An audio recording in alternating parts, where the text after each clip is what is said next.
একটি সংবাদপত্রে অষ্টম বেতন কমিশনের খবরটা খুব সংক্ষেপে অথচ খুব সুন্দরভাবে দিয়েছে, যার মধ্যে আসল জিসটা রয়েছে। পড়ে শোনাচ্ছি। অষ্টম বেতন কমিশন গঠনে বৃহস্পতিবার অনুমোদন দিল কেন্দ্রীয় মন্ত্রিসভা।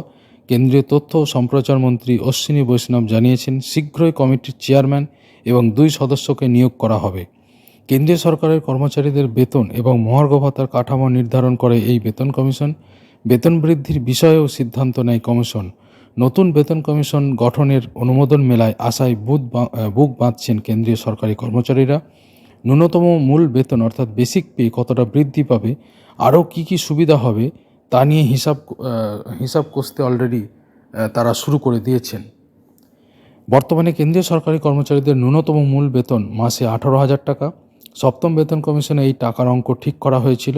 ষষ্ঠ বেতন কমিশনে মাসে 7,000 টাকা ছিল কেন্দ্রীয় কর্মচারীদের ন্যূনতম মূল বেতন। সপ্তম বেতন কমিশনের সুপারিশ অনুসারে কর্মচারীদের বেতন কাঠামো 2016 সাল থেকে কার্যকর হয়। তার মেয়াদ রয়েছে 2026 সাল পর্যন্ত। সপ্তম বেতন কমিশন নির্ধারিত বেতন কাঠামোর মেয়াদ শেষ হওয়ার মুখে এবার অষ্টম বেতন কমিশন গঠনের অনুমোদন দিল কেন্দ্রীয় মন্ত্রিসভা। অশ্বিনী বৈষ্ণব কেন্দ্রীয় মন্ত্রী জানিয়েছেন, অষ্টম বেতন কমিশন যাতে সময়ের মধ্যে সুপারিশ করতে পারে এবং 2026 সাল থেকে তা কার্যকর করা যায়, সেই লক্ষ্যেই অনুমোদন দেওয়া হয়েছে।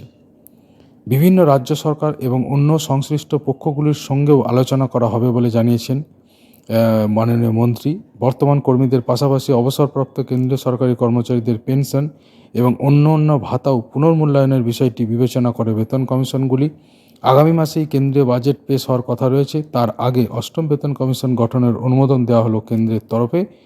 তবে কবে এই কমিশন গঠিত হবে সে বিষয়ে এখনও কিছু জানানো হয়নি। তবে শীঘ্রই বেতন কমিশনের সদস্যদের নিয়োগ করা হবে বলে মন্ত্রী জানিয়েছেন। তো বুঝতেই পারছেন, খুব সংক্ষেপে কিন্তু আসল খবরটা জিস্ট আকারে একেবারে এই সংবাদপত্রে কিন্তু প্রকাশিত হয়েছে। অন্যান্য খবরের জন্য অবশ্যই চ্যানেলটি সাবস্ক্রাইব করে নিন। জাতীয় আন্তর্জাতিক গুরুত্বপূর্ণ তথ্যের জন্য এবং সাম্প্রতিক ঘটনাবলীর জন্য এই চ্যানেলটি কিন্তু অবশ্যই অপরিহার্য। ভালো থাকবেন সবাই। নমস্কার।